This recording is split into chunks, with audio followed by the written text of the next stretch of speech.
Our next guest is a mystic and a visionary. He's the yogi to the stars and one of India's 50 most influential people, with a following that stretches across the world. Sadhguru has captured millions with his mission of global wellbeing and harmony.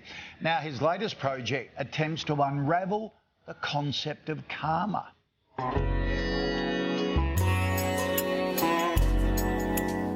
No stranger to the international stage, Sadhguru has shared his knowledge with corporate giants and world bodies, including the United Nations. Your experience of life is not contained just to the limitations of your body or your thinking process or your emotional process. He's also a valued guide to many stars, from Mike Tyson to Tom Brady and Will Smith. You're suffering your perception of all of those things. You're suffering how you You're think a bad of director of your own drama. Yes, exactly. Even Aussie cricketing great Matthew Hayden's turned to him. Can you share with us the importance of mental health through the eyes of Yogi? Howdy, mate. 30 years ago, he founded the Isha Foundation, a non-profit focused on humanitarian, educational and environmental projects. He's also written books aimed at fostering individual transformations. His latest is Karma. This book explores step-by-step possibility of how you can take charge of your destiny And create a path towards happiness and enlightenment. Sadhguru joins us now from El Paso. Good morning to you. Good morning, Natalie and David.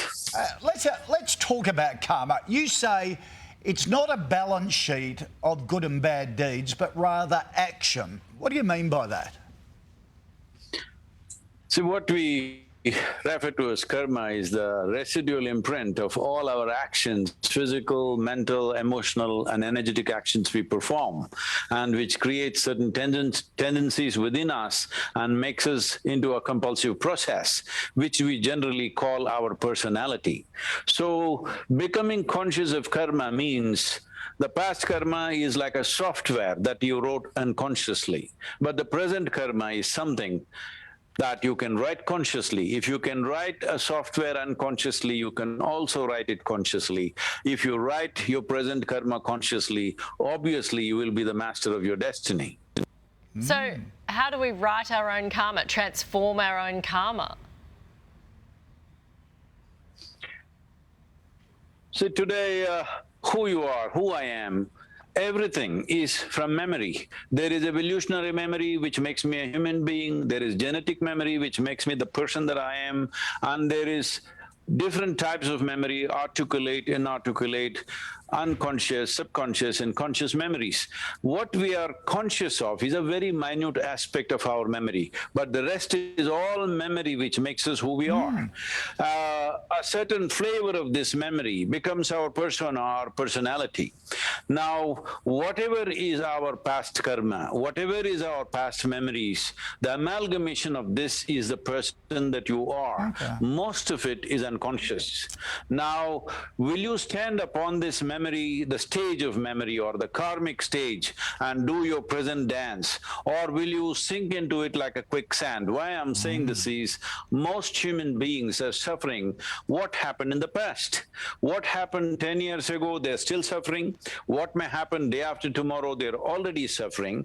This is simply because they have begun to suffer their own faculties. A vivid sense of memory and a fantastic sense of imagination is what makes a human being unique on this planet compared to all the other creatures. Okay. But it's these faculties that human beings are suffering. So karma means, especially at a time like this, when the pandemic is on, I feel that it is most important that people understand we have to craft our destiny.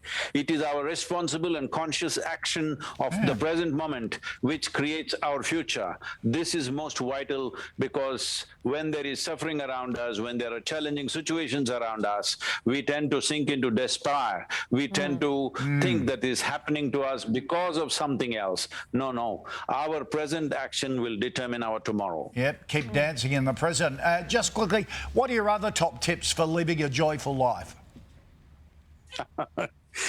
Uh, Good laugh. Everybody's looking for tips. Well, when you say tips, this is the problem. See, you and me living joyfully, or any human being living joyfully, is the most valuable and necessary ambience that is needed in our life.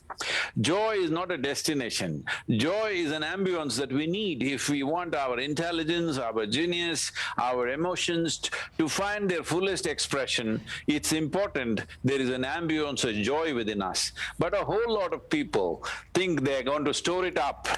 They're going to store up their joy because there is a psyche of scarcity, and we think if we hold back all our laughter, all our joy and everything, later on it'll be useful somewhere else. But you never heard anybody laughing from their graves, isn't it? That's a good point. We've got to laugh now. Sadhguru, thank you for joining us. And Sadhguru's book, Karma, is available now online and in bookstores.